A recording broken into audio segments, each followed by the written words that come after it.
The morning rain fell in a steady, gentle rhythm against the bay window of Clara's attic studio. Each droplet made a soft patter as it joined the thousands before it, creating a continuous melody that had been playing since before dawn. Clara stood by the window, her paint-splattered linen smock hanging loosely from her shoulders, watching as the early light filtered through the clouds, casting a pearl-grey glow across the meadow below.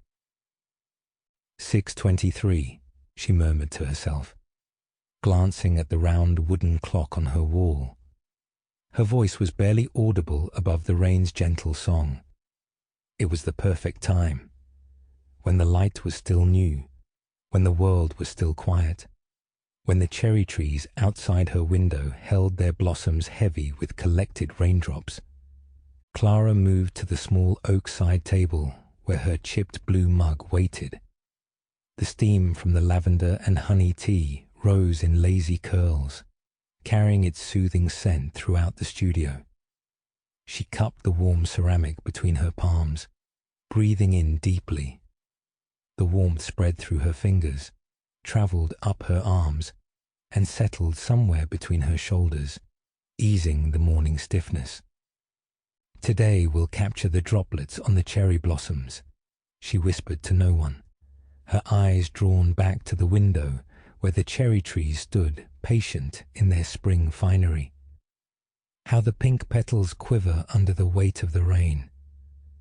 She took 3 slow sips of her tea, each one measured and deliberate, before setting the mug down on its designated coaster, a small circle of cork worn smooth from years of the same morning ritual.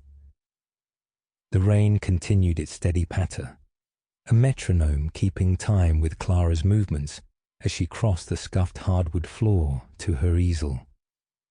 The wooden easel faced the window directly, positioned precisely where Clara had left it the previous morning. She adjusted it slightly, tilting the surface to better receive the gentle morning light. The movement was unhurried, as though she had all the time in the world, and in this rain-soaked moment, she did. Clara settled onto her frayed wicker chair, the crocheted cushion yielding beneath her with a familiar embrace. Before her on the easel sat a fresh sheet of watercolor paper, its surface textured like the skin of a peach, waiting to receive the day's observations.